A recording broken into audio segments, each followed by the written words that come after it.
Hey Visionaries, welcome back to the Your Biggest Vision Show. I'm your host, Leah, and I'm very excited today to have Jacquie Smith as our guest. Hi, Jacquie. Hi, Leah. Thanks for having me. Thanks for being here. Jacquie is the founder of Little Adapts by Jacques, and she has a really great philosophy on how to improve your life through nutrition. She is a holistic nutrition health coach, a wellness expert, a barre and yoga teacher as well here in New York, and I can attest to what a great yoga teacher she is because I've taken her class. She is also in my mastermind this year, which will be last year when this comes out, but she has built a really incredible business that is really heart-centered, and what she does is just incredible. So we are in for a treat today. So Jacquie, take us back a little bit to before you started your business, when maybe you weren't as healthy as you are now. Sure. So I always preface this with everyone that growing up, I was actually very skinny in high school. I always played high school sports. I was very well-rounded. So I played sports, did the play, student council, all of that stuff. But I did have to say, I did start doing diets with one of my best friends, who's still one of my best friends, back in high school, right? So we've all done the fad diet. So I did them in high school. I did them in college. I was very big on the South Beach diet because one of my roommates was doing it. And it was great. I lost 10 pounds in 2 weeks, but I didn't really know the core of what healthy eating was. It was more of like, all or nothing. I also got into running back when I was in college, and that was actually due to my parents' divorce. So rather than being mad or angry, I would take out my anger and frustration on the road. Wow. I mean, that's kind of a constructive way to deal with pain, but it's still kind of a Band-Aid. Yeah, exactly. Okay, so you're at this point where you're going through something personally challenging, and then you also are running a lot and you're eating healthy, but you don't really know how. How did you feel? You know what? I actually felt like I was always using food, especially with like my parents' divorce, and it wasn't a very pretty thing. I would use food as a way to like control my environment. So I couldn't control what was going on around me. I could, and again, it was like that all or nothing mentality where I would eat really well or exercise all the time and I felt great and I looked great, but like it wasn't a lifestyle. It was just, and I know a lot of women in their 20s go through this. You're either on or you're off, and it's very difficult with, especially when you graduate college. I was commuting from Long Island. So I think the first year I graduated from college, I didn't even work out like at all because I literally was leaving at like 6 a.m. and I didn't get home till 7 p.m. and I was starving. So through my 20s, I pretty much was just like all or nothing. I was either on and I was in like a health kick, or I was like off and just kind of living like a normal, regular life, not really exercising or being mindful of my food. So that's kind of what I did up until like I started traveling for work when I worked at Bloomberg prior to doing this full time back since I left in March 2018. But that's when things really hit rock bottom. So I basically developed cystic acne, horrible digestion, and just felt terrible, like literally exhausted all the time because I was traveling 3 weeks out of the month. So basically living out of a suitcase, and my body was just like screaming at me, like, you have to do something. That's when I basically was like, I need to change my lifestyle. I need to change my diet, get to a regular exercise routine, and then also just change my skincare routine. So like using all natural products. Okay, great. So I want to break this down a little bit. So what did you go to school for? I actually went to school for business. So I went to Boston College and I was in the Carroll School of Management. So I was a finance major. Okay, and so you went to Bloomberg based on that major? Yep. And you started working there right after college?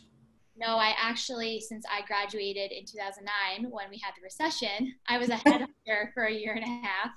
And then I moved to Bloomberg because I wanted to pursue a career, that was more finance focused. Right. Okay. So how many years into, I think you were there for 7 years, right? Yep. How many into the 7 did you start realizing like that this is not sustainable and I feel awful? Well, you know what, when I got there, I don't think I wasn't on like a consistent lifestyle thing. The first year I was on something called the help desk. So that was really reactive customer service. And then that was 2011. In 2012, I moved into sales. So it was probably only a few months into traveling that I started to really develop these like severe symptoms. Wow. Okay. And then what was your sort of moment where you're like, okay, I've felt pretty bad for a while now. I'm actually going to do something about it. What was the straw that broke the camel's back? This is gonna sound like a very silly moment. No. So my now husband's younger brother, I actually noticed that dairy was a huge trigger for me. But of course, when we are doing something, we're like, and the other background is my dad owns a dairy company, ironically, right? So why would it bother me? And I remember being at my now husband's like family's house, and my husband doesn't like sweets, but his brother likes ice cream, and we had ice cream, and literally the second I finished the bowl, my belly blew up immediately. Like it looked like I was like 4 months pregnant. Yeah, and I just remember thinking like, I can't do this anymore. Like this something has got to give, and this is not working for me. Wow. Okay. So what action did you take from there?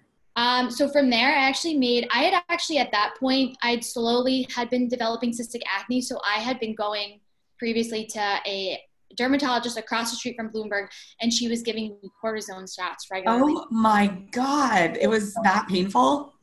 Well, they were just ones that wouldn't come to a head, and there wasn't anything I could do for it. So like Right. the way to reduce the inflammation was cortisone. So I actually, if I smile, it looks like a dimple, but that's actually a scar from a cyst. Wow. Oh my Like gosh. And it open and drain it. like, forgive my ignorance about nutrition, but is cystic acne from what you're eating, or was that, because I know you mentioned you went into all natural skincare. So do you think it was because you were using harmful substances, or you're eating, or both? It's actually everything. So like Okay. everything stems from nutrition, but also it like a lot of like your skin is your biggest organ. So if you're putting products in your skin that are filled with chemicals, that's only going to clog your pores more. I think a lot of my issues are due to stress. So like if all of these things are not like you're not handling any of them well or managing them, they're all going to manifest, and your skin is like the last organ that does the detoxification. So it's going to show in your skin. So if like my digestion wasn't working and I wasn't removing toxins, eventually it's going to have to come out, but how does it show up? And Mm. also with cystic acne, it can just be due to like stress and lifestyle, but it also can be due to hormonal imbalances. But I don't think for me that was something that was a cause, but that is a big cause for hormonal or cystic acne rather. Okay. Okay. So you have kind of this moment where you realize that you look pregnant because you had a bite of ice cream, like this can't work anymore. Your cystic acne is out of control. What do you do next? So I went back to the dermatologist, and I'm like, I don't know what else to do. And she's like, you should go on Accutane. So if you're not familiar with Accutane, it is a medication that is super harsh, and you basically peel off all of the layers of skin. So Oof. you're super dry. If you cannot get pregnant on Accutane because you can have like a deformed baby. So you have to be on birth control, and you also have to get regular blood tests for that reason. And so I looked at her and I was like, I'm not doing that. And I talked to my Good. mom about it, and she was like, no, like you can't.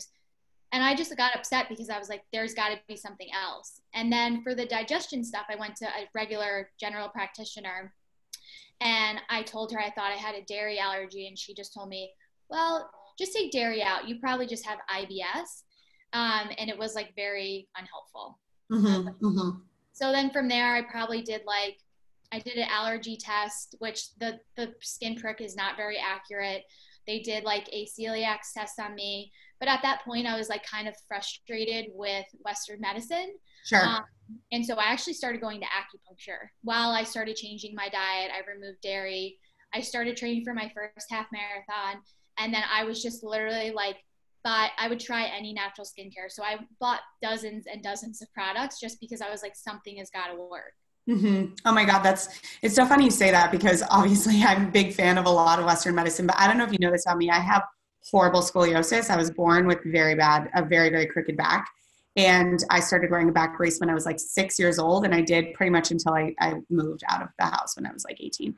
And I went to so many doctors in New York, all these specialties, took all this medicine. Like, I just felt like nothing was getting to how I was actually going to live with this. Like, they could get it better for like a day, or like, I could not feel pain from medication for like a day. And I had kind of a same realization where I was like, one, Western medicine isn't helping me. Two, I need to take this into my own hands. And the first thing I did that really made a difference to me was acupuncture also. It changed my life. Yeah, I literally found someone like, and I still go to her this day, and I refer all of my clients, but I started going for my skin and like my digestion, and she was like incredible. I was like, you know what? I've tried everything else. This can't hurt. And it was one of the best things I ever did for myself. Wow. Okay. Amazing. And so I want you to take this wherever the story is most helpful, but I'm curious now as to when in your journey, one, you start seeing results, and two, you decide to become a nutritionist yourself. Yeah. So through this journey, right, I was super excited that I did my first half marathon. I felt really good. I was in great shape. My skin was starting to clear up. I wasn't getting like as many like cysts as I was before. Obviously, it takes a long time for all of that to heal. But my family and friends just started noticing what I was doing and like started asking me questions and like just kind of having me be like their go-to like health guru. I was like coming up with new recipes and I was always researching stuff. So then I started to think about, because I worked in sales, and so I enjoyed talking to people, and I was more of a relationship person than like a hardcore like salesperson. But I wanted to figure out like how I could combine my passion of like how I lived my life, and then also, you know, still have the ability to like connect with people and really change their lives and help them.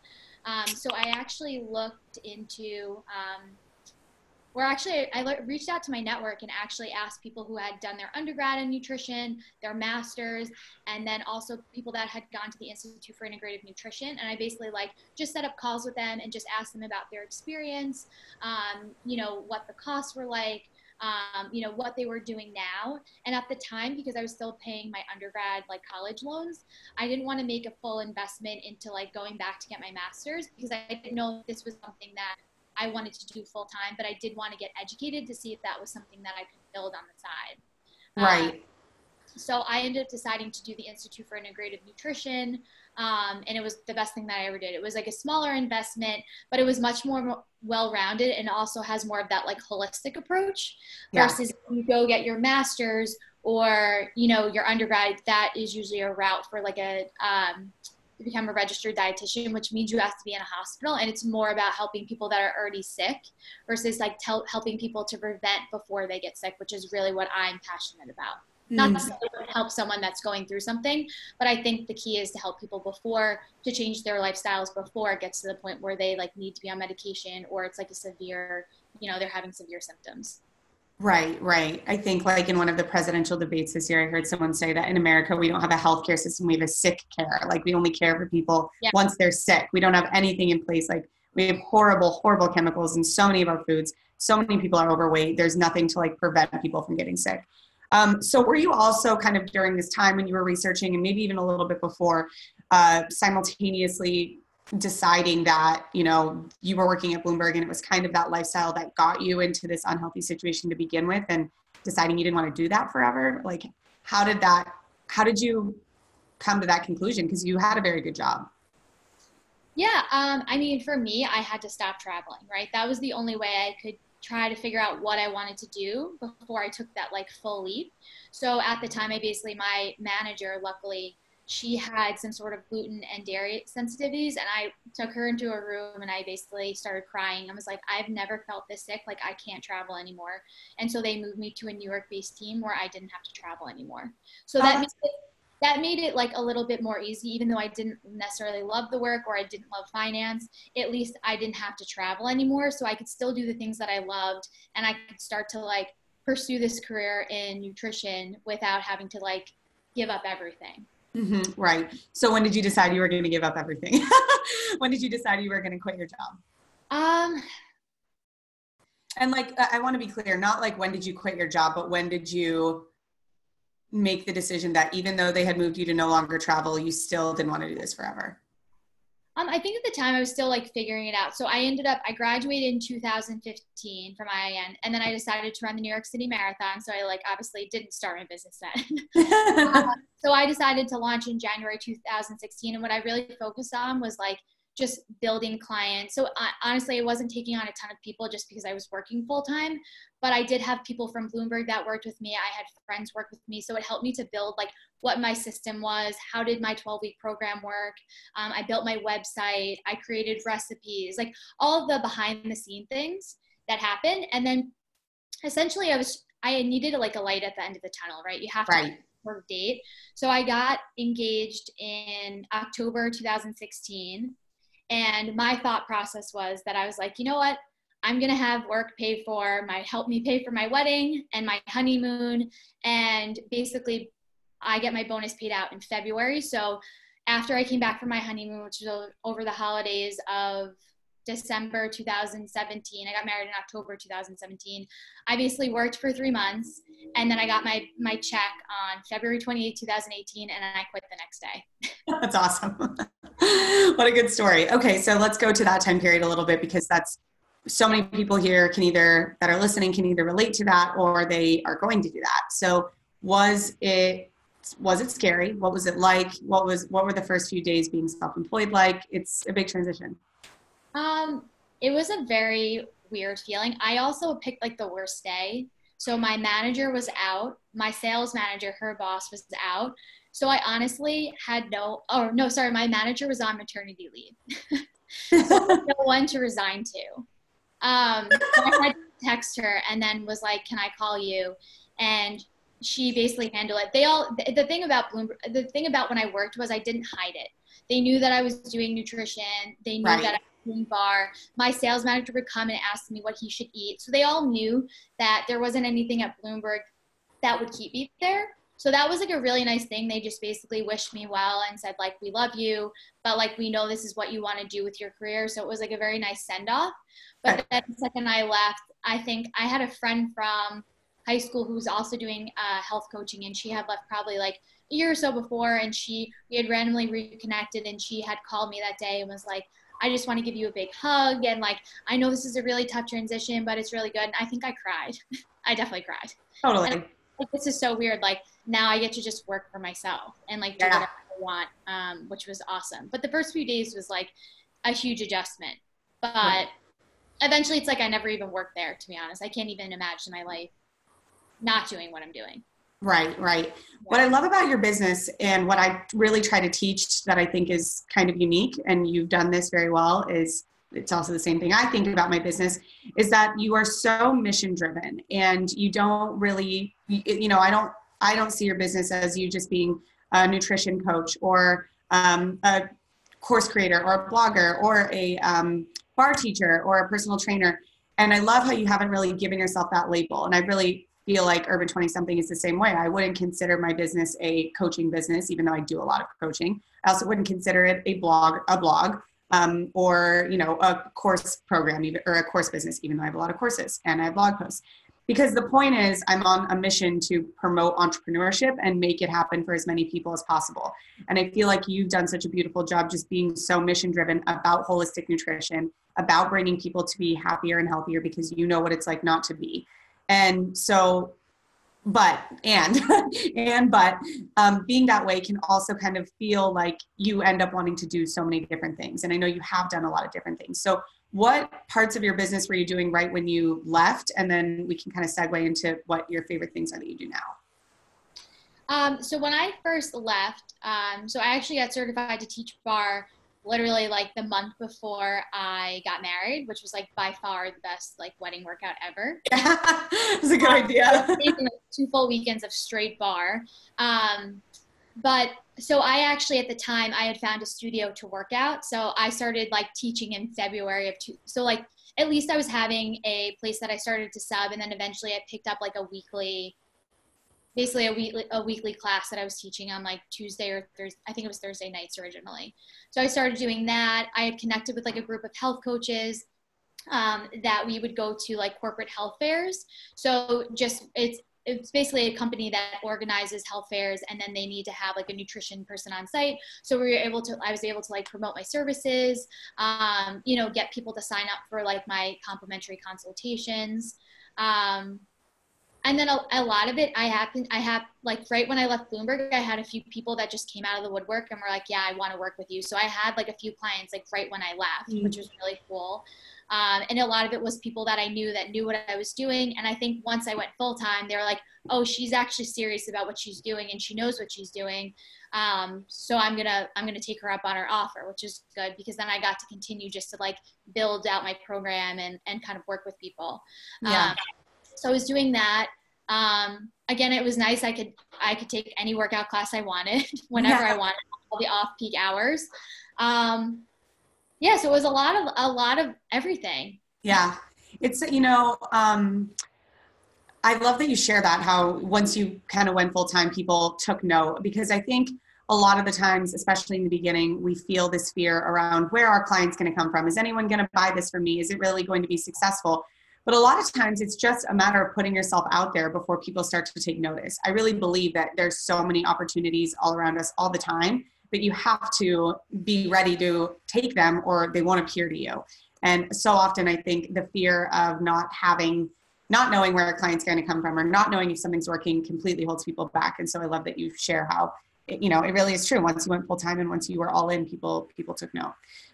What has been since then, or when you started, whenever, the hardest part of building a business, or maybe something you didn't expect because you went into this because you love nutrition and all of a sudden now you're also an entrepreneur. And I know that can be a bit challenging at times.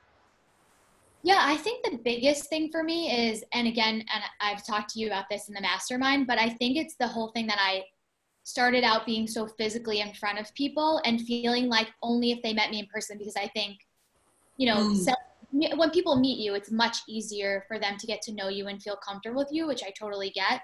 But I knew nothing about like building an online business. Like I, didn't really know about how to sell. Like basically I wasn't sending any like sales emails. It was really just like one-on-one. I'd meet people, I'd get them to sign up for a consultation. I had an email list, but all I was sending them was like free recipes. So I think now is realizing that like it's great to try different things out and really like put yourself out there, because sometimes you just have to put yourself out there in the beginning to get exposure. Totally. And start to build your brand and have people notice you and follow you on Instagram and teach classes and develop your skills and like your pitching skills. But I think the fine balance is figuring out and kind of where I am over like the last few months is figuring out, what do I love to do? What is going to make my business the most profitable? And what am I really good at, right? And how do I do that and be comfortable saying no to things that don't really fit within that mold? This is such good advice, because I think that from so many different directions, people get pulled by looking at what other people are doing, by listening to what their friends and family are telling them to do, by not knowing even what to do. And I love how self-aware you are about it, because I think if we aren't clear that that's what's going on and how we're being influenced by people other than ourselves or ideas other than ourselves, that's when you end up feeling like you're kind of on a hamster wheel running all the time because you're not exactly sure what you're running to. So it's been amazing to see what you've done in just a few months. And let me preface that with like, it took a lot of time for me to be like, you know what, that doesn't feel good. Next time that person asks me to do something, if it doesn't fit exactly how I want it to be done or pay me the amount that I want to be paid, I'm not doing it. Awesome. So empowering. I love it. To get to that point. So I was like, should I just do it to make money? And then I totally regret it, because it wasn't worth it. Right. Absolutely. All right. I want to talk to you a little bit about what you do with your clients now, because I also selfishly have some nutrition questions that I'd love your advice on. So I want to go back to what you mentioned about like being in fad diets in college. And I think you said a lot of women in their 20s go through that. And I certainly agree with that. I mean, I don't know, if I'm like more on the extreme case or not. I don't think I am. But now we live I definitely went through the phases of, should I be gluten-free? Should I be vegan? Should I be dairy-free? Should I be paleo? And like, they're all contradictory and it's like so confusing. And so I love your little adapts philosophy. Actually, let's pause. And do you want to share what your philosophy is really quick before I finish my question? Yeah. So the reason my business is called Little Adapts by Jacques is for two reasons. So actually, I can't take credit for the name. My husband came up with it. Oh. Because I was trying to come up with it when I graduated, and he said, Jax, what are you all about? And I was like, what? I don't know. And he's like, the little things. Like, I've always been about the little things in life. And so he came up with Little Adapts by Jax, and it has a really nice tone.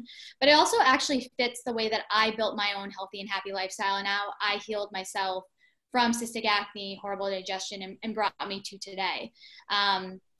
So what I like to do with my clients, and basically it's what I did, is it's all about instilling little adapts or small positive changes. So when I start working with a client, and the way that I started, it wasn't that I decided overnight, like, I'm gonna, I have to run this half marathon, or, I'm gonna like change all of my skincare, or I'm gonna change my whole diet so it's perfect. Like, no, I started with like one thing at a time. Like for me, the biggest thing was like dairy. So I tried and again, it was very difficult for me to give up dairy. I loved cheese. My dad would bring me blocks of cheese in college, right? From a dairy company. But it was over time that I started experimenting with different like recipes. So over time, from a nutrition standpoint, it was just like each week I would try something new. And if that worked, either it worked, and if it didn't work, great, like I'd move on, try something else. But once I found something that worked and stuck, then I would keep that in, and then I would add something else in. So it's all about not removing foods. It's about adding positive changes. So maybe for me, it was, finding non-dairy alternatives. And at the time, there wasn't a lot of good non-dairy products like there are now, which is crazy. Like I just, at this point, I was like, if you're not going to be cheese, I don't even want to eat you. You're not the same thing.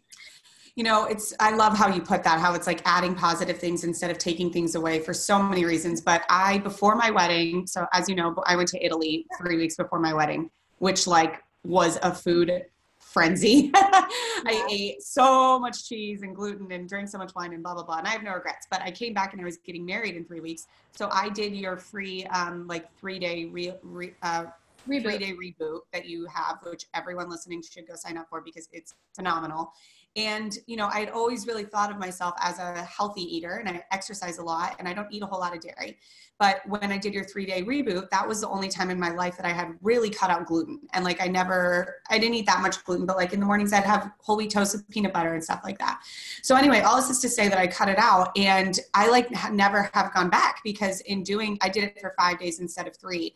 And in doing that, I found that I love brown rice crackers with peanut butter even more than toast, and it's gluten-free, and it doesn't feel like I'm missing anything at all. I don't miss that toast. I never even would have known that I liked that, like if I hadn't have just tried that for 5 days, and now I'll never go back. So it's a great philosophy, and it's so interesting to see how much more you can learn than take away. But going back to my question, which you may have just answered, how do you deal with your clients and how do you deal with yourself of breaking out of those mindsets of fad diets and of feeling like this is a lifestyle change? And I mean, do you do cheat days? Like, I don't even really know what I'm trying to ask, but I feel like you have such a different philosophy than like what we've been brought up with. So so what I do with clients is actually interesting. So like, I'm not a therapist, but like I kind of am. Yeah.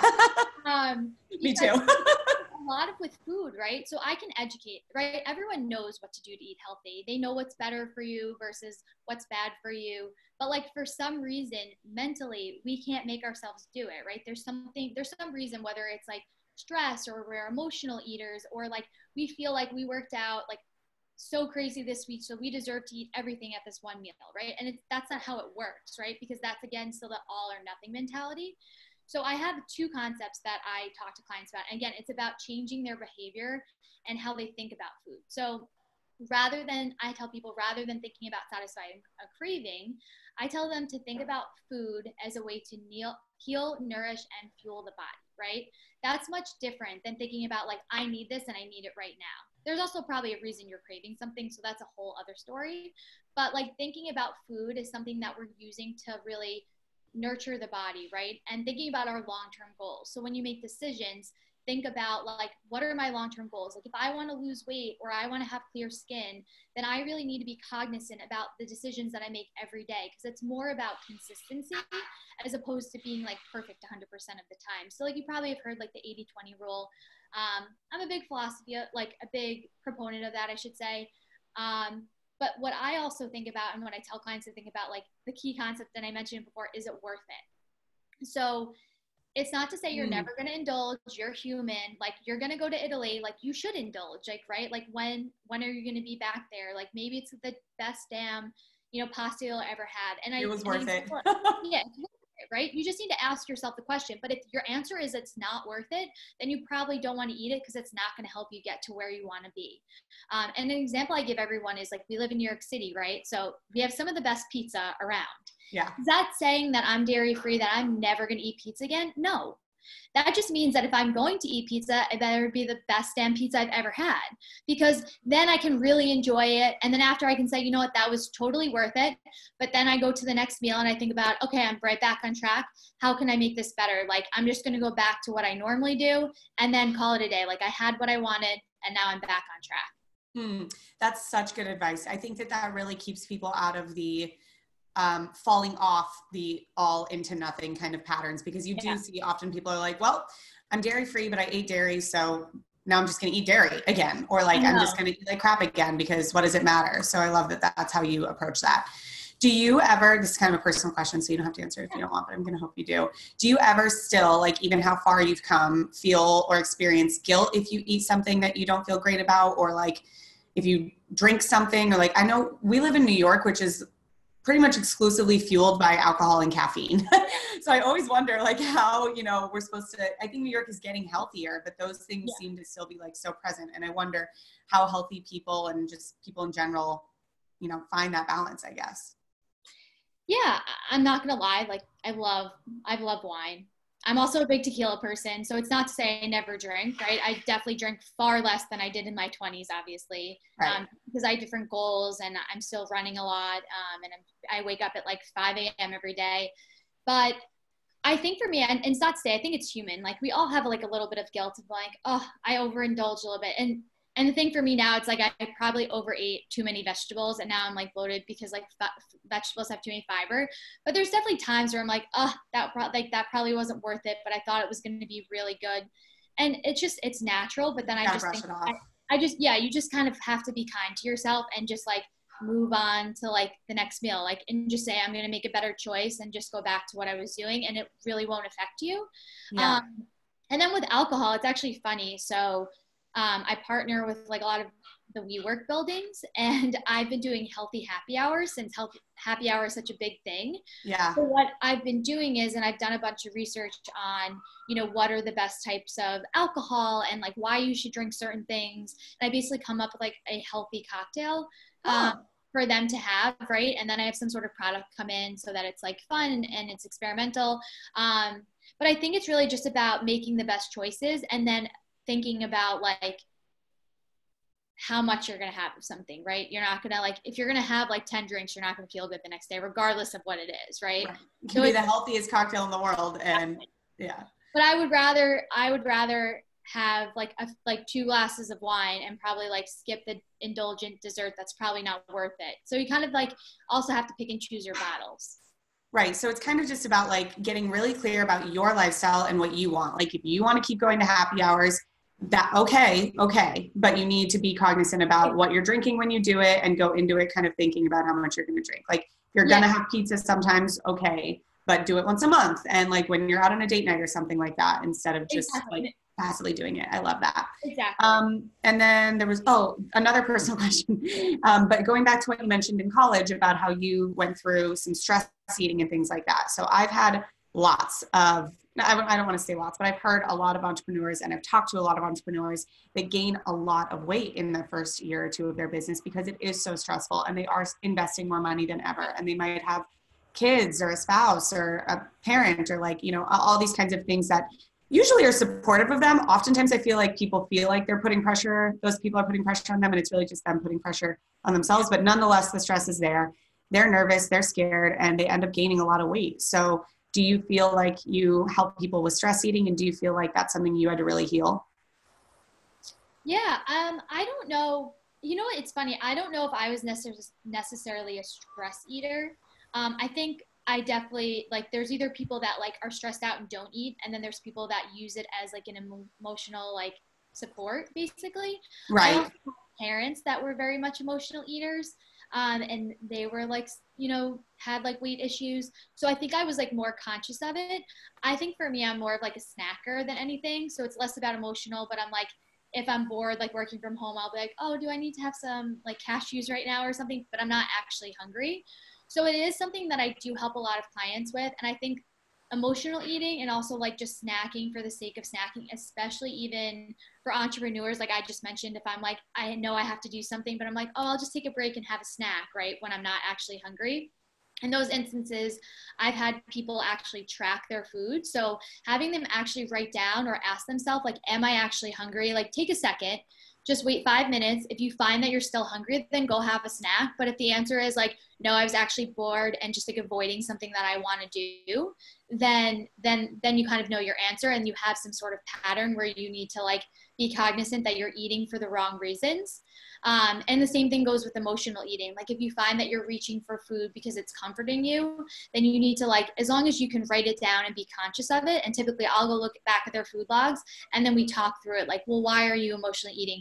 What's like a healthier alternative that you could implement that would help you to cut out this eating? Mm-hmm. And a good example is like I have a client right now who was like eating at night. So she was just stressed. She's so busy at work, but then she would stay up till midnight and she was having like snacks after dinner.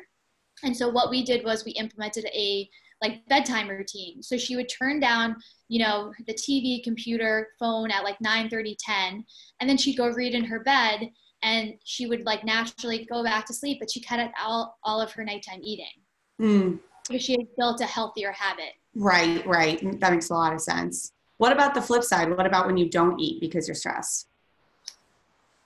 So I've had a lot of friends who have had kids and they look great, but it's because they're not eating. Mm-hmm.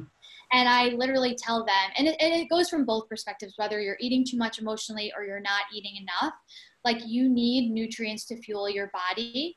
And at the end of the day, if you don't have the most energy, especially if you have kids, like if you're not the best version of yourself, how are you supposed to help other people, right? Or You're if you not, have a business, I consider my business my child. exactly. Let's say your business, right? Your baby is so many different things, but like if you're not, You have to be the best version of you, or you'll make decisions from a bad place. exactly. So it's more about, and I think that's, and if you follow me on Instagram or you read any of my emails, it's always about making your health your number one priority. So if you're not, nobody else is going to. So like if you don't make those little moments for yourself where you fit in a workout or you go for a walk around the block or you take 3 minutes to meditate, whatever it is that like your version of like healthy priorities are, or even just setting time aside to eat something, right? Like just making sure you're eating. And if you don't have time, bring a healthy snack with you. Like if you don't, that's when everything else kind of goes to shit, if you will, because Right, it's the no one's foundation. going to make you do it. And then you're just, you know, eventually there'll be, you won't have enough weight or you're going to gain weight or your skin's going to suffer or your sleep will suffer. There's like a whole host of things that will just unravel eventually. Right.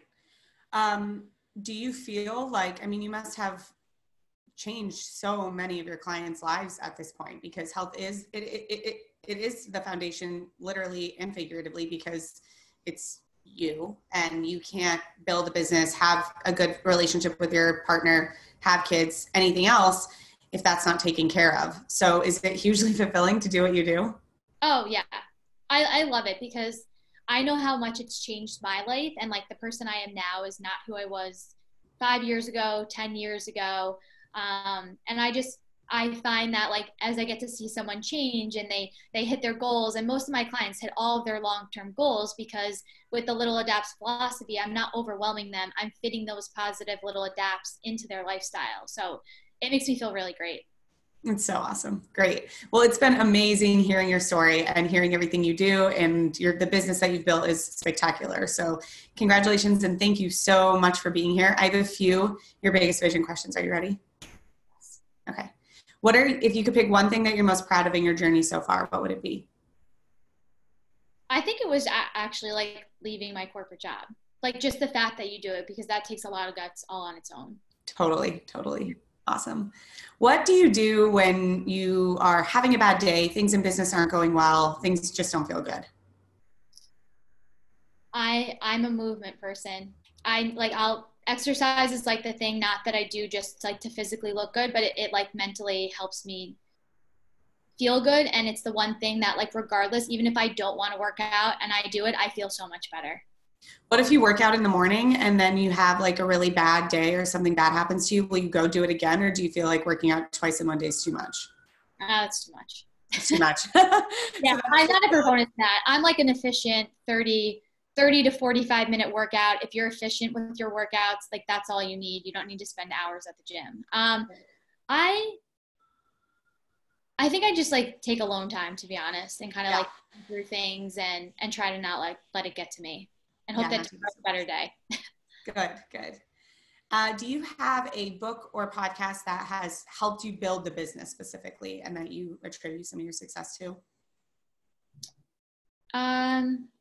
It's tough. I'm reading a lot of like running and nutrition books right now, which I do love.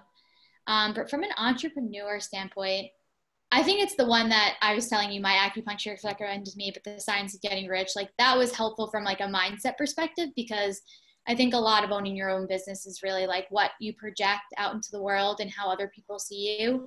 But it's also about being like confident and positive in yourself. So that's been really helpful. Totally. That is like my number one. That's my favorite book ever. That nothing helped build my business like that. Okay. Where can people sign up for your free reboot? Oh, they can do it right on my website. So there's a form when you get there, or it's right on the menu. Yeah, so it's just www.littleadaptsbyjacks.com. Everything is Little Adapts by Jacks, even my Instagram. So super easy. Great. And we'll have that all in the show notes as well, where you guys can sign up, her Instagram and everything like that. Thank you so, so much, Jackie. This was amazing.